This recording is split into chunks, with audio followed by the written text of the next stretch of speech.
ليلة من الليالي كانت الأم قاعدة بتحكي لابنها حدوتة قبل النوم، بس ما كانتش عارفة إن الليلة دي هتتقلب رأسا على عقب. امم الحنية والجمال ده كله. لا لا لا لا لا لا. الجو ده انا ما بحبوش. كل ده هيتغير لما ادخل في جسم الطفل. انا مين؟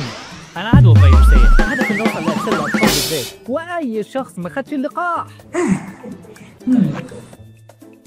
طبعا الأم مش عارفة إن أنا سبب الحمى والصداع والتعب وفقدان الشهية عند أطفالهم. إيه ده؟ هي زي أخدت بالها؟ يوه، الحبوب كل مرة بتكشفني. طفلك بيعاني من مرض جدري الماء، أعراضه في البداية بتكون شبه أعراض دور البرد، لكن لازم تخلي بالك لأن أعراضه خطيرة جدا على طفلك. ممكن يحصل له التهابات وندبات من الهرش أو جفاف من السخونية، وفي حالات بتوصل لالتهاب رئوي، ده غير انتشار العدوى بين زمايله وكل اللي حواليه لو مش واخدين احتياطاتهم. عشان كده ضروري تاخدي بالك من أعراضه المبكرة عشان تلحقي طفلك.